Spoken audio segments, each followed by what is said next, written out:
Well, it's been a long time since I've been in other culinary departments, but one of the reasons why I have stayed with the Chateau as long as I have is because they really understand the importance of a culinary program. So, and that comes from making sure that they invest in things as little as just our overall budget, also to staffing, listening to our feedback on what we need, enabling us to have a decent staffing plan so that we have the amount of staff that we need on a given night. We have a point of sale. A lot of retirement communities do not have a point of sale program. The whole computerized whatnot. Servers take an order on a server pad. They put the ticket up at the cooks. Ours is a lot more advanced, and they've really spent a decent amount of money investing in that whole process this is our third point of sale, so maybe our fourth. So that's always been something that's really important. And the bottom line, one of the things that I've always appreciated about Jim is that it's not about the bottom line. For him, it's about the resident satisfaction, and a lot of that kind of tunnels in with the staff and how the staff feel about their job as well. Kind of, if your staff are happy, they're going to enjoy what they do, and inevitably that just rolls down to the residents being happy and satisfied with the product that they're getting. So in each kitchen, we have a pretty standard set of kitchen equipment. 4 to 6 burners for anything that we're making sauces, soups, anything like that. We have flat tops, fryers, 1 to 2 to 3 ovens per kitchen. The Landing has a couple things that other kitchens don't have. They have a big Hobart mixer for large batches of breads or cookies or something like that.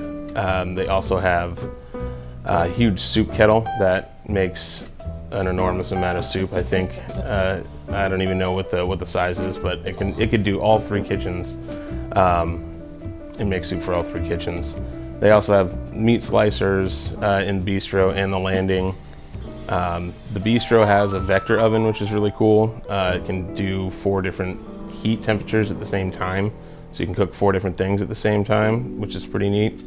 But they have their whole setup is similar to the Landing with all the standard kitchen stuff. The Brick happens to have kind of the more fun toys. We have a huge brick-fired pizza oven, sausage maker. We grind all of our own meat up here. We have a smoker attachment for our combination oven, so I smoke a lot of the meats up here. If we're doing the same menu for all 3 places, I can get all the meat done in our smoker up here. We cut our own fries in the Brick, so that's one thing that's different about us than the other 2 kitchens. Hi, my name is Kylia. I am the sous chef in the Bistro. I've been the sous chef for about 2 months now, but I started at the Chateau back in February of 2016. I started out in the Landing as a breakfast cook, and I did that for a year or 2, and then I eventually moved down to the Bistro, and I became a lead cook after a couple years, and I've just worked my way up.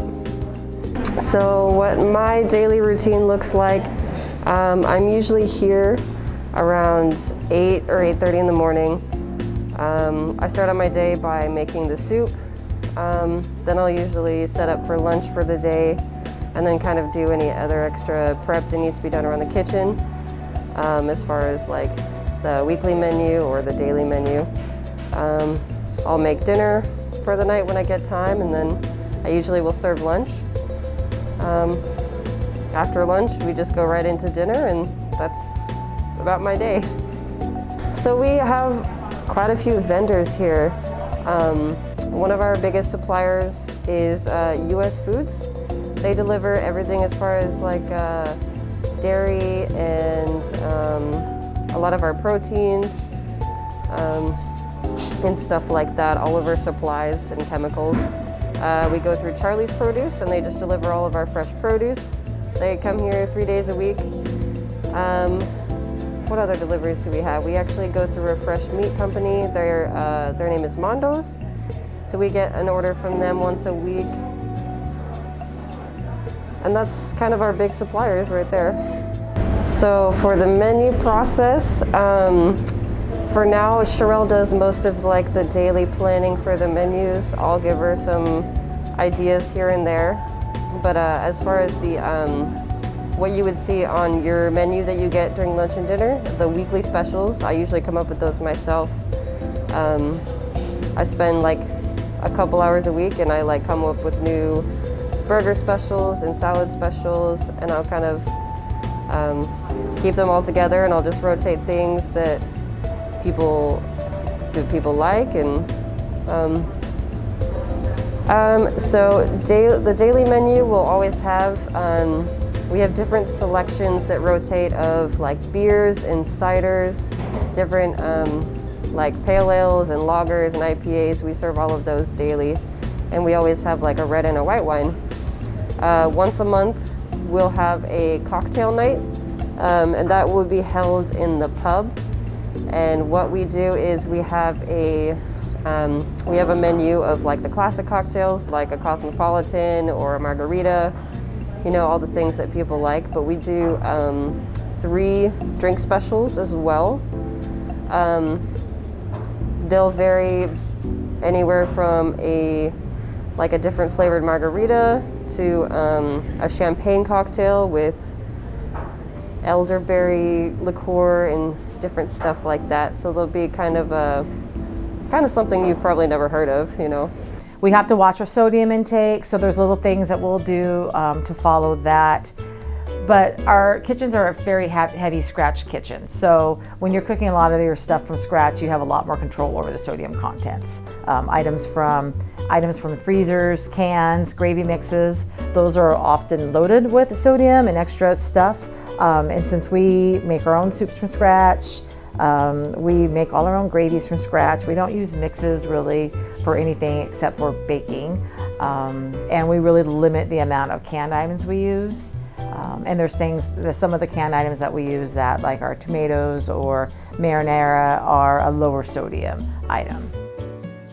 And we do because of the fact that we have 3 dining rooms, we have a tier program for our servers. So as they get cross-trained, versatility is really important for us. Any restaurant, it's super important. So as they get cross-trained and learn new duties and have different duties between the different dining rooms, serving, knowing how to host, being able to work the breakfast shift, working brunch, because that menu is completely different. For every 5 shifts that they have learned, they get an increase in their pay.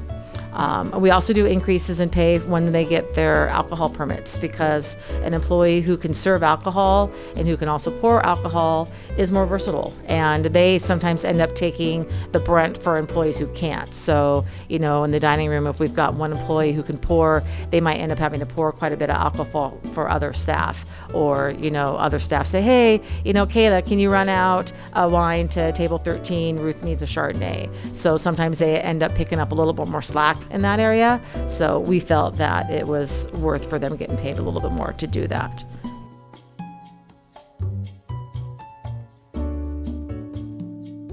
Well, I started at Chateau in 2014 when I was a senior at Bothell High School.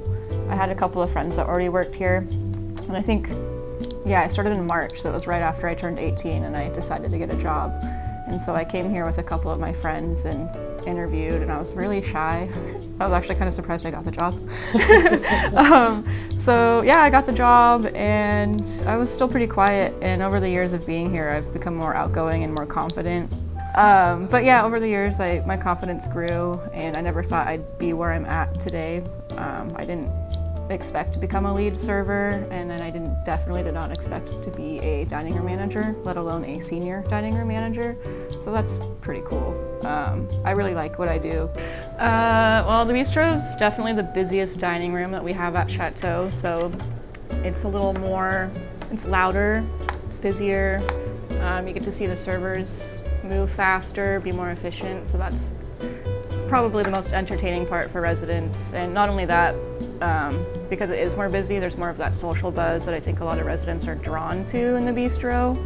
I think it's just because it's just, You want to go where it's busy. You get more people to socialize with. So. One of the things that I love about what we do here, first and foremost for me, has always been residents. I started out as a server in a dining room in Shoreline when I was in high school, and I never thought I would do this for a career. That was not my plan at the time. But I think in Becca having that same experience kind of starting out in high school, we both have a big passion for how life-changing a job like this can be for the high school set, especially the generation that is coming up now. So we really love to focus on hiring the high school kids, getting them in here. The residents really take them under their wing and look at them as an extension of their family, and you get a chance to see these kids kind of come in that are quiet and kind of shy. Not all of them, but there's always a couple that don't meet your, perfect server mold, as far as everyone thinks that they have to be bubbly and outgoing, and that's not the case. You need people that are patient, thoughtful, good work ethics.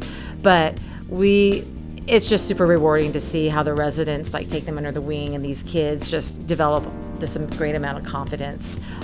They're problem solving every day. They're doing something new every day, and encountering different things that happen through the night, different personality types, and it's a fun environment. If you got to work, you might as well have a little bit of fun with it. And one of the things that I've also liked about the Chateau is that it's a casual environment for the residents. There's a lot of retirement communities where it's very formal, sir, ma'am, and I've never really enjoyed that. Our residents here, they get quite sassy with us. They like to call everyone by their first names. You get to know them, and there's just a lot to be said for that. Besides just, especially here, the campus, we've got 3 dining rooms. There's always something different going on. The day goes by really fast. You're not bored.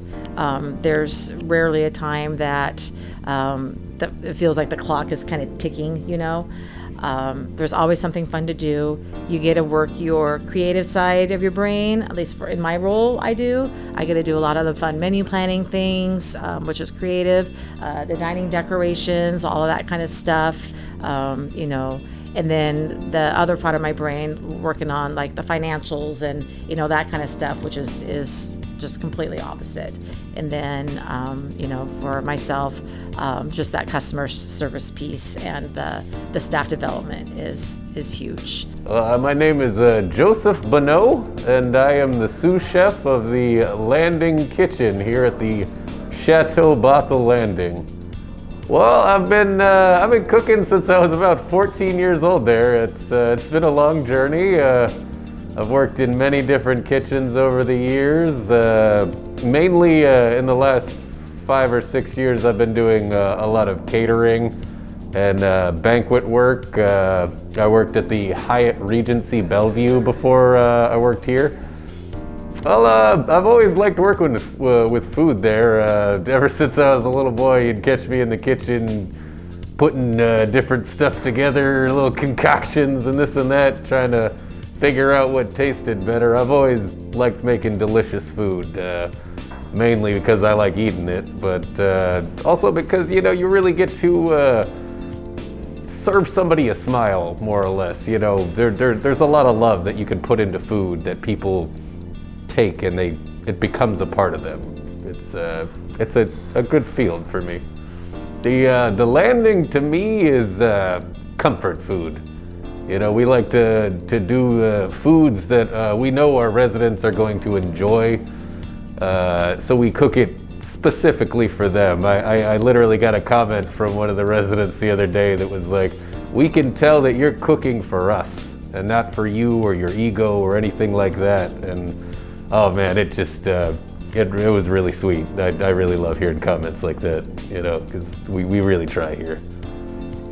Personal wise, over the past year or so, I've been learning a lot of Korean cooking. It's been kind of fun. I learned how to make my own kimchi. I've done several kinds of kimchis, the traditional one, the white kimchi, radish kimchi, all that fun stuff. I got into making mung bean pancakes, and I just did a pickled radish the other night. That was fun. I'd never done that one before. It comes out all sweet and tangy and crunchy.